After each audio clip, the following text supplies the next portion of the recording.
What is going on, guys? It's Noah here with Custom RC Mods. Welcome back to the channel. Now, in today's episode, I've got the fleet update for the month of September. Now, this update is a little bit different. Unfortunately, I missed last month, so, that's just because I was still getting settled into my apartment, and there really wasn't a lot of channel activity. However, I'm glad to be back, and obviously, we're here now, back at full speed here on the channel. So yeah, obviously, you might have noticed by now, I don't know, it's pretty hard to spot, but we've got all quads and no airplanes here at this time. So yeah, I guess it's really obvious that there's really not a good way to store all my airplanes, let alone fly them regularly enough to justify having them with me here at my dorm room.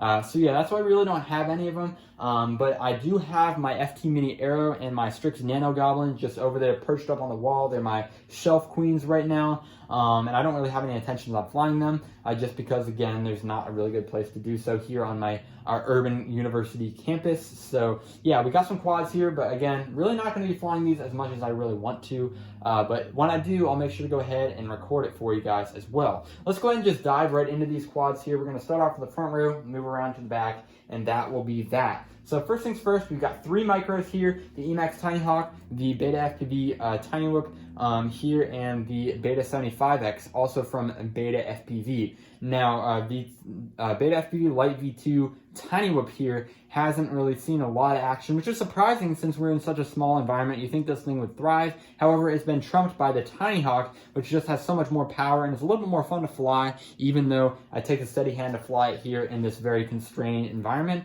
I went ahead and upgraded the frame. If you notice, this is the black frame off the Emax Tiny Hawk S. And that is because this thing is a little more durable, and of course that old frame was very beat up anyways. I also, on the Beta 75X, have gone ahead and upgraded my props to 3-blade props rather than 4-blade props, which gives me a little bit more of an efficiency advantage. Obviously, there's going to be less current draw because there's one less, or like 3/4 of a thrust because there's 3/4 of blades. You kind of get where I'm saying. Yeah. Anyway, also went ahead and upgraded my canopy to this really cool kind of mint green, and I upgraded the VTX as well. More of a replacement, but it's a little bit better because it has a removable antenna, which is going to be good if I crash a lot and break it. Anyway, moving on to my Cinewhoop. I know I'm getting through things fast and talking quickly. This one right here is a new quad from this past month, which is my Diatone Taycan V2. This Cinewhoop is definitely one of the best, in my opinion at least, just having seen a lot of them doing extensive research. This one obviously has the comfort of the foam guards. However, it still does not sacrifice performance. And being an analog version, it was also very inexpensive for what it was. It was only about $220, which is pretty good for a Cinewhoop if I do say so myself. This one also, like I said, is the V2, so it has the new motors in here that look super nice with the 2-screw design rather than the motor M5 nut. And yeah, other than that, not too much different from the original Taycan. It also does have LEDs in the ducts, which is nice as well. You guys know I'm a sucker for some good LEDs. And that was definitely a selling point on this quad. I've got the Osmo Action mounted up on here, and I honestly haven't really messed around with flying cinematically or using Real Steady, but the Osmo Action obviously is not a GoPro, so can't use Real Steady at this point. I went ahead and printed off this little mount for it, and I do have a Session 5 mount for it as well, but I think the Osmo Action will do a little bit better of a job, especially if I'm not going to be doing too much editing in post. So yeah, moving on to the Vortex 150. Now this is a quad that I really haven't featured on the channel at all. However, I've had it for about a month, and yeah, it's just such a fun quad to fly. It's not trying to be a super powerful freestyle quad or a very fast racer, and that's really what makes it so badass in my opinion, is just because it's a great cruiser, and this is one of the only quads in my fleet that I could put pack after pack after pack in all day and just have an awesome experience flying around. It has the Immersion RC Tramp VTX in it, which is one of its main strengths. The video transmission signal distance, I guess, and quality is just unmatched, even for only 350 milliwatts.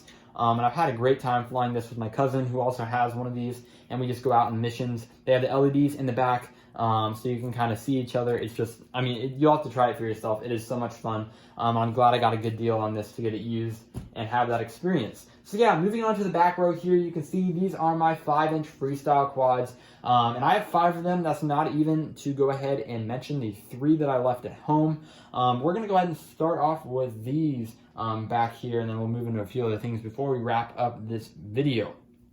So yeah, moving on to the Space One Meteor. This one right here was my original 5-inch quad I got back in May, and this is really what got me into it. However, I have changed a lot of things on here since then, and I haven't really updated you guys on it. So first off, the biggest one is the flight controller. This one is a JHE MCU all-in-one F7 board, and it is, I mean, it flies really well. It's super smooth, even on the stock PIDs. Obviously, really haven't gotten a lot of time to go out and fly it recently, so I haven't had many chances to tune it, but it flies super well, almost perfectly actually, on the stock Betaflight 4.2 PIDs. So yeah, I also went ahead and upgraded my video system completely.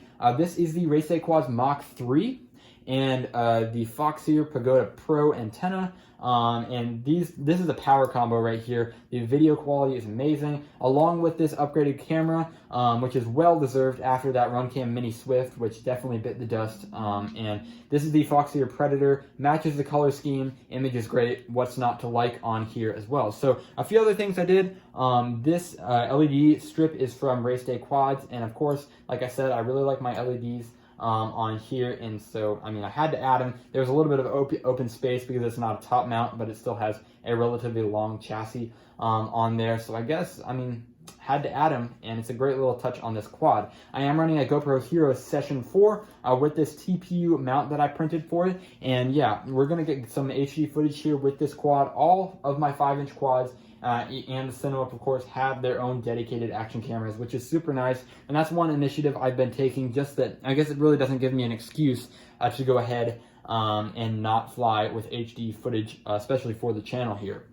So yeah, moving on to the Multi-Rotor Mania Reaper. Only thing I did in here was I went ahead and replaced the VTX, which is kind of failing on me. This is like my 3rd VTX, which is kind of crazy that I've been going through these as much, but it's putting out a lot of power for how small it is on this 20x20. You know, I guess I really can't blame it at that point. I also went ahead and upgraded the camera. This one is the Runcam Phoenix 2, which is my all-time favorite FPV camera. You'll see it on my other quads here, and I just, you know, I keep coming back to it. It matches the blue color scheme on here as well, so I guess there's nothing that's not to like about this thing altogether. Now, as you can see right here, we also have another Session 4 up in the TPU mount, so that is, again, same thing with that HD camera for each one of my 5-inch quads.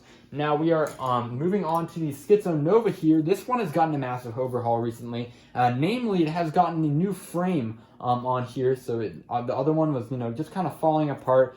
Some of my screws were kind of backing out, and the carbon was weakening and splitting. So along with the new frame, it also does have new TPU printed parts here. I went ahead and took the same exact files that originally were on it in green, and I printed them off in black.